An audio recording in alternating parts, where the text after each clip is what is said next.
Good afternoon, everybody, and excited to have a great conversation coming up regarding the IAEM conference coming up here in November.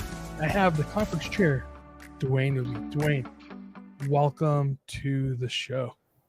Thank you, Todd. How you doing? I'm doing well, sir. How are you doing today? We're doing great. We're coming to visit you, right? So that's the biggie. We're coming to beautiful Southern California where it's sunny and nice all the time. You know what? I mean, there's a lot of truth to that. And there's a song that never rains in Southern California, and it's about 99.9% true statement right there. So, well, I mean, this is not our first time here in Long Beach. What's going to be new this year compared to last time we were here in Long Beach? Well, we have even from last year in Savannah to this year, we have a lot of new stuff happening. One of the things we keep hearing from the attendees and our members is that, more networking, more opportunities to do things. So we have a whole bunch of network opportunities, especially for the new folks to get together with the seasoned folks, as we like to call ourselves, right? So like Tuesday morning, there's going to be coffee with some seasoned folks. So as the new members, they come in and they get to have conversation and coffee with new folks to kind of learn what we do in the profession. We have a bunch of things. We have the Disney tour. We have the port tour. In the evenings, we have like 3 or 4 different things that are networking, including a trivia night. We have, of course, our big welcome party, which is always a great deal on Sunday night. But just lots of opportunities for people to get to know other people. We're playing a little bingo this time around. We didn't play bingo last time. So bingo as in, I'm not sure. I didn't look at the card yet, but maybe one of the things is talking to Todd DeVoe on this podcast. I could already have a check mark. I don't know. I have to check that out. Awesome. Yeah, the bingo is always kind of fun. I want to talk to you really quick, and I made an announcement on the IAEM Region IAEM Cup podcast, but I'll do it here as well. So I want to talk about the scholarship fundraiser event. It's always kind of a lot of fun, and I know necessarily that you're not necessarily doing you might not be chairing the fundraiser portion of it, but I know it's part of the conference. Talk about that event a little bit, and I have an announcement after you talk. Sure. So actually, it's kind of multiple events for that scholarship thing, right? So one is the silent auction, where people can bid on stuff, and they can bid on it. They don't even have to be at the conference to bid on it. That's the cool thing about it. You can sign up online and bid on things. Then there's the basket, where you put your tickets in the basket. But the highlight is that evening where we get together and you actually bid on stuff, of which I think I've been banned from that, not by IAEM, but by the people that finance me, because I spend too much money at that scholarship auction. I get kind of carried away when I get into the bidding process, but all 3 of those great events help us raise scholarship money for students that want to go and pursue a career in emergency management. Yeah, absolutely. Well, this year, I haven't spoken to the organizers yet, but I am going to put myself up on the auction stage, and I'm going to auction. Well, it's not as much as I used to have, but these locks of hair on my head, and whoever wants to bid, it's like I'm putting there's a retainer on it, or whatever we call it there, the minimum bid, $1,000. If you raise $1,000 or however you want to do it, I'm going to let somebody shave my hair down at the conference. We'll be live at the conference. Nice on the stage. Yeah, nice, absolutely nice. Yeah. With a sharp razor or a dull razor? Hopefully sharp razor. At least good plan. Yeah, I mean, hopefully, because I don't think a dull razor would work so well. But yeah, so you get the it's got to be gone. Hopefully, nice. Yeah, that's my plan. It is a great time. It is a fun event on Tuesday evening. If you've ever been there for that auction, and again, the fun is because it's for a great cause. It's for the scholarship for the students that want to pursue careers in the profession, and so it is always a lot of fun, especially when you get some of those bidding wars going like we've had through the course of the years. It doesn't matter what the item costs in reality. It's really about how much money we can raise for the scholarships. Absolutely. So, this is the 71st conference. Correct. And so let's walk through this for a little bit, from like the first conference to where we are today. And I know it seems like every year it grows. More exciting things are happening. We're trying to bring in new innovations and what like this. But what over your time here, what has it been like to be part of the conference committee, and what have you seen change over the years? Well, I think there's a couple big changes. Like we do our best to try and listen to the attendees each year to figure out what they want. And so, we've expanded like everything from what you do pre-conference and some of those pre-conference sessions to who we bring in over the weekend. For training, one of the things we do a lot of training now, and a lot of the training we're doing because of the benefit of the online component is you can start some of these certificate programs at the conference. And then over the next couple months after the conference, you can complete some of the certificates through TEACs and whatnot. So that's exciting. We also have now webinars leading up to the conference. So this week we actually started with our first 2 webinars. So the 4 weeks leading up to the conference, what happens is every Tuesday and Thursday we have a webinar for an hour. That is really came out of the idea that we have so many people put in for so many great presentations that we run out of room at the conference, which is a good problem to have. This year we had over 350 people put in to present at the conference. Wow. And so those webinars kind of lead us up. And the other thing those webinars help with is sometimes we have a really good session and the people can't physically come to the conference. So it still allows them to come in and do a presentation. So we have one coming up on Maui that should be really great with what's happening over there. We try and get as many timely things as possible. I think the other thing we've changed a lot in the last couple of years is we've really honed in on how can we help the next generation, right? A lot of us have been around for a lot of years, but who knows how many more years we're going to stick around. So we do a lot to help not just the students, but those that are transitioning into the profession. So what used to be a student day on Sunday is now what we call Embark, which is emerging professionals. And so you have not just students, but you have people that maybe this is a second career or they're transitioning from some other career. Sometimes people get out of the military and want to come into the profession, civilian world. So we have a whole bunch of stuff for them on Sundays, really to bring them up to speed and get them there. I almost feel like within the conference, we have like smaller conferences, right? And what I mean by that is like Embark is a great example of this, or the Envision concept of the shorter, quick hit speeches, kind of like the TED Talk version of what we have. Why are we seeing that move? Like, and I think it's a good positive thing. So I'm asking this question in the sense of like, what did you see, or what did the conference committee see to say, hey, let's break these down into some smaller size, bite-sized events within the larger event? Well, I think it's a little bit like anything else in life, right? You got the newer people that are coming into the profession. You have those people that are kind of mid-career that are looking for some things, and then you have those that have been around for a little while longer. You really need to make sure that you get all of those audiences involved if you're going to have a successful conference. The EM Visions, as you said, kind of came out of the TED Talk concept where somebody came up with the idea like, hey, why don't we just take a 6 or 7 minute spot and put 6 or 7 of these people. It's become one of the most popular things at the conference, obviously, because people really get up there and have great stories to tell. So the idea is making sure we have something for everybody, but more importantly, making sure that we can bring everybody together again. Whether it's we're having trivia this year with a person that is a certified trivia announcer, which I didn't know there was such a thing. I found this out, and she's a disaster specialist, so that makes it even better.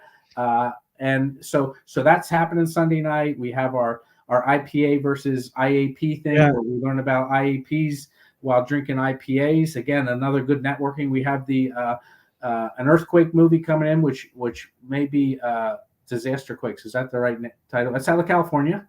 Yeah.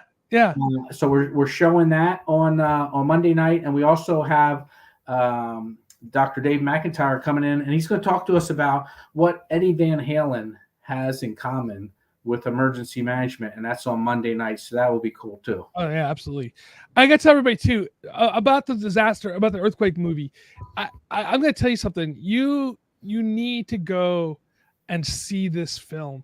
I've seen it a couple times. I happened to see it when it was on the first version of it, kind of like the studio audience or studio presentation, and it's changed since then. a little bit, but the stories that you hear from that earthquake film are critical. And it's just about people, neighbors helping neighbors, the impact on the first responders, the impact on emergency management. It's an incredible film.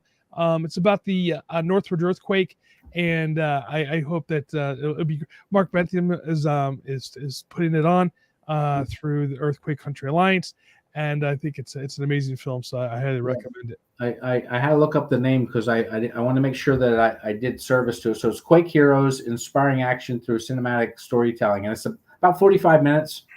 And then Dave McIntyre is Improvisation and Disasters: What Eddie Van Halen Can Teach Emergency Managers.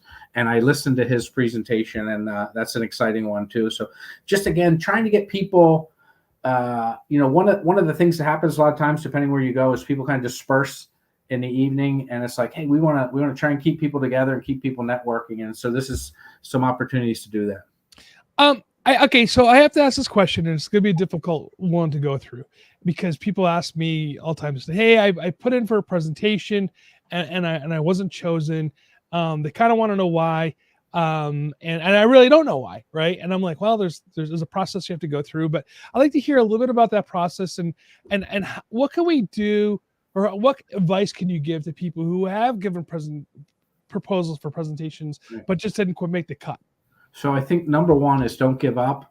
I presented, 13, 14, 15 years ago, and then I went through a dry spell of about 8 or 9 years until I presented again a few years ago. So one, don't give up. Two, understand that there are, again, 330, 340, 350 people putting in, and we have about 80 slots. And so two things help that. One is the early edition, so those extra 8 slots that we have. And now also we have our virtual conference every spring. So we have the opportunity to bring some more speakers into that. So we've actually tried to expand how many people get selected. But the thing that we do, so what I started doing probably 3 years ago was I started tracking who's speaking and how often they're speaking and when they're speaking. Todd DeVoe is the greatest speaker in the world, and he knows this topic, right? And so every year, we need this topic. So Todd's talking about it. And that's great, except for you start to discourage Duane, who doesn't get to speak. And it's like, oh, there's Todd again. There's Todd for the 5th year. Not because we didn't need Todd. What Todd had to say was very important. But, we're trying to be very careful about how many times we let people speak. So we now track how many times people speak.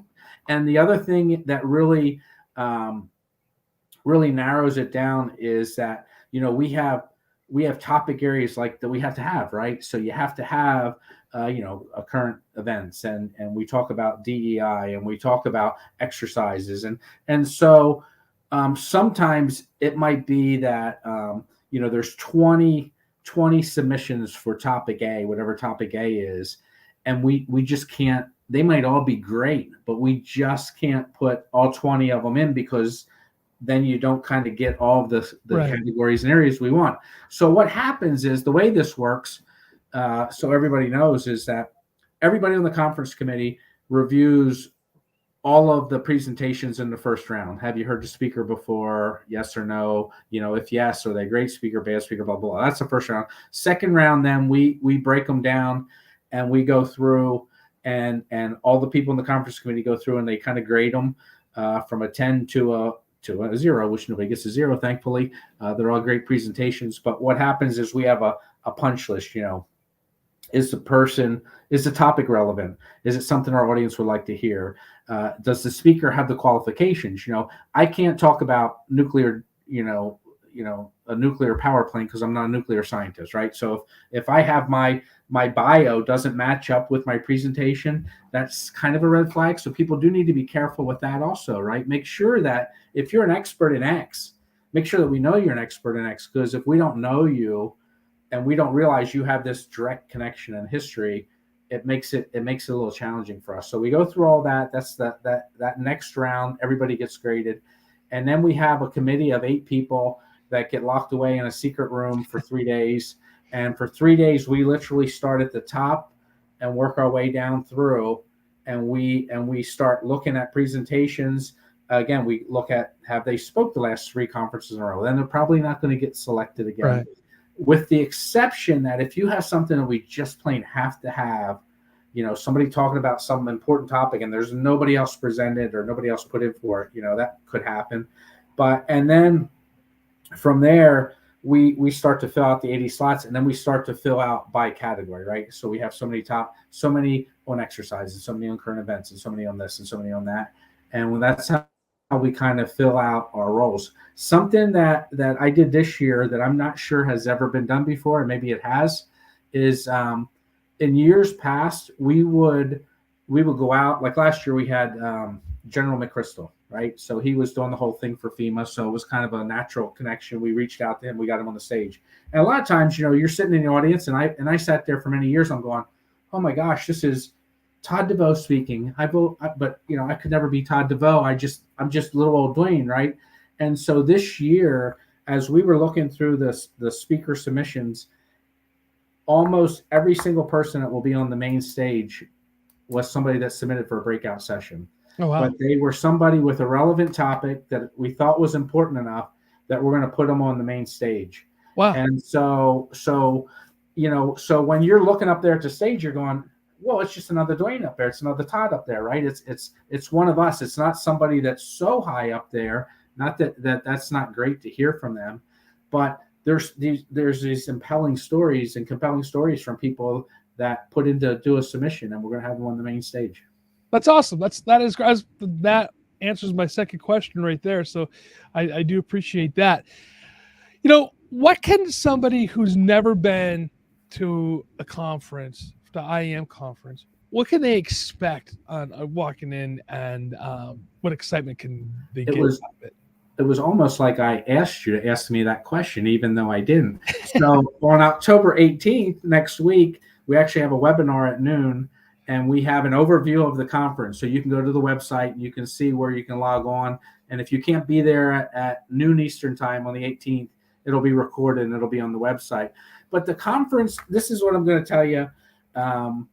I've never walked up to anybody at the conference that whether I knew him or didn't know him, that just wasn't the nicest person in the world, right? I mean, we're emergency managers. I mean, our role in life is to help people. So why would you not want to, befriend other people? So, walk up, get to know people. We're trying to do as much as we can to make that. That's why the bingo thing is happening and whatnot. Last year, you might remember in Savannah, we put the big roll of paper on the wall. Yeah. And people just use crayons. We're bringing that back next year. That's our old school social media wall where you can write notes on there. But this year at the conference, I'm hoping that you get to see and hear real stories from people just like yourself.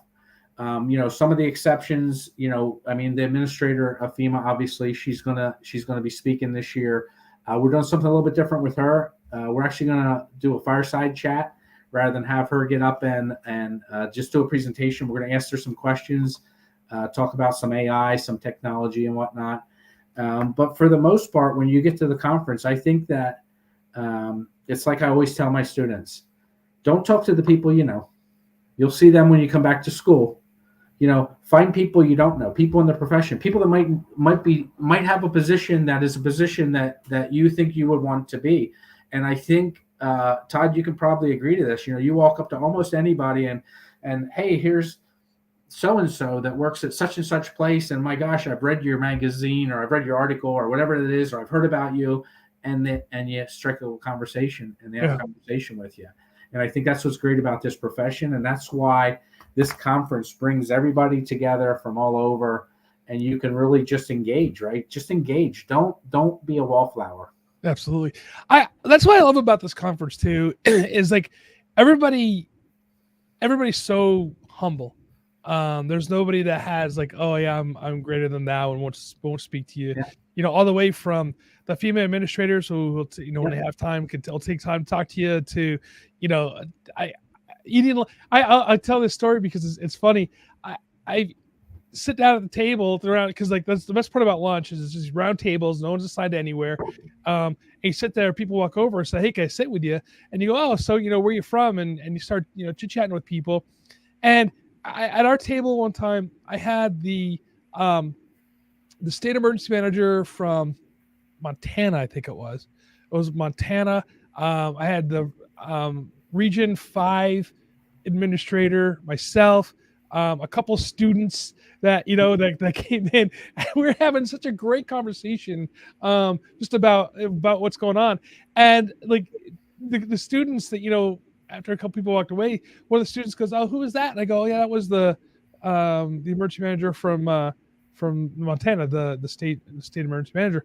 And they dropped their jaw, going, "Oh my gosh, I can't believe I was sitting at this table with this guy." I said, "Yeah, because we're all human. Yeah. We're all just emergency managers. We're just doing our job. And whether you're a student or with or trying to break into the guy who's running a complete state, it's kind of cool." Well, and the other part of that is the EMX also. There's a lot of people in the EMX. Federal partners, different universities, even the vendors. The interesting thing is a lot of the vendors there, they have those connections. You're trying to find that next job or trying to find that. It is certainly not a hard sell when you walk into the EMX. I love walking in there, and again, networking opportunities, talking to people, and going, "Oh, Blue Water," or yeah. Blah, blah, blah. That's cool, and they're just like, and nobody's trying to hard sell you. They're just kind of like, "Hey, this is something we have available." And that's part of the educational process too, the AMX, which is so cool to me. I got also, there's always like cool, like little giveaways and stuff like this that they have. And last year I was so bummed out because I really wanted to win the Savannah Banana jersey. I did not win. I was really sad. But it's just unique stuff like that, right? Like where else can you go and try to win a Savannah Banana jersey except for in Savannah, Georgia, at the conference? I know we're talking about Long Beach right now, but I want to just kind of highlight what do you foresee for next year? Well, we were at Colorado Springs back in March when we did the speaker selection for this year. So we went to Colorado Springs, which is where we're going to be next year. I can say it's probably one of the most spectacular places I've ever been. The facilities are gorgeous. The food is great. I mean, it's just a wonderful place to go. A little different than what we're normally used to because it's not necessarily in a town area. But we also know that we're going to kind of have two locations, if that makes sense, for people to stay. Because the actual facility has rooms and whatnot, but certainly not enough for as big as we are. And so we have a separate suite of hotels a little bit further away, and then we're going to have transportation for people. So literally you're going to have like two hubs, which is a little different than we normally do, but I think it's going to work really cool and really well. But yeah, if you've never been to Colorado Springs, what a fabulous facility. And again, the whole time we were there, it was just like I think my jaw was down most of the time as I was walking around with the pond and the facilities that have been around for 100+ years and the food and everything that's there. What blew my mind, Duane, there was the art. Oh yeah. And when I was looking at it and I was reading about it, that is all original. It's not like copies of art. It right. is the real the statues. And are the real ones. The art is the magnificent history that's involved in that place. Yep. It's gorgeous, and I'm definitely looking forward to that event. But let's get back to Long Beach here for a minute. So sure.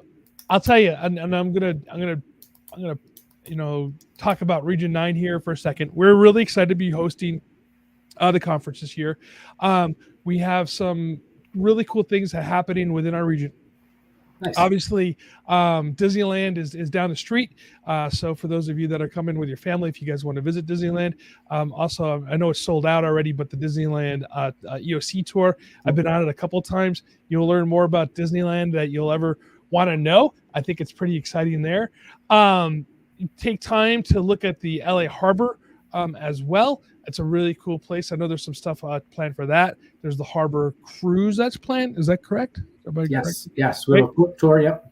And then IAM Region 9, we're going to have a little mixer on Tuesday evening across the street at the Old Dubliner Irish pub, which is right across the street from the conference hall. So we're going to be doing some stuff over there. So, and it's, go see the aquarium if you have time to do that. I mean, there's so much to do within the region, within just walking distance from where the conference is at. And so if you bring your family to this, there's a lot of stuff for them to participate in while you are doing work at the conference. So it's definitely a family affair. I highly recommend it. If you can take your kids out of school, do so. They won't be disappointed. And we have, you'll see on the website and on the app, a whole bunch of businesses that'll give us a discount. You just show your ID from the conference and you get discounts at a lot of the places around, but there's a ton to do there. I do have a question which will be important to a lot of our visitors. So like myself, I'm flying into LAX. A little harder to get into Long Beach because I'm coming from a small airport. Is there a shuttle? I'm told there might be a shuttle that wasn't there when we were there in 2017 from LAX down to Long Beach. I am not sure about that, but I could take a look. LAX is definitely an interesting airport. So for everybody flying in, LAX is it's crowded for sure. It's a busy international airport. Getting into it is difficult. So just kind of plan for that. Getting out of it, if there isn't a shuttle directly located going from there to Long Beach, we probably should plan something for this. But I'll give you some inside information. I got my pen. I'm ready. Okay, so this is a secret, everybody. So don't share this. Don't share this with everyone. So put the secret button on right now. If you get there, jump onto a hotel shuttle bus. They're free. They'll take you to one of the hotels outside of the LAX area. And from there, it's really easy to grab an Uber from that hotel instead of fighting the Uber at LAX. So just a little recommendation. That's a pro travel trip that I use when I travel into LAX. I go to the hotel and grab an Uber. I was sure you were going to give us all your cell phone number and tell us you would shuttle us back and forth. But okay, that's a pro tip though that we'll take right there. That one. I'll tell you, everybody. There's love. Right. And then there's LAX love, right? Which means is like, if you love somebody and you're willing to go to LAX for them, that's the person that you want to marry. Right. And be there for, because there's a joke here in Southern California. I love you so much. I'll drive up the 405 during rush hour for you. Yeah. That's kind of the same thing. I love you so much. I'll go to LAX for you. Yeah. So it's definitely a rough airport to get in and out of. One last LAX story. It's a horror story, kind of funny story. My son was flying in from Phoenix during Thanksgiving. So my wife, he wasn't even in the air yet when we got to the exit for LAX. He landed, got off his plane, and was waiting for us by the time that we made ourselves around the whole tires. So just kind of put that in perspective. But yeah, I was just there in August, and it was quite the adventure, to say the least. If you haven't bought your plane tickets yet, which I'm sure you have, but if you haven't, John Wayne's probably much easier.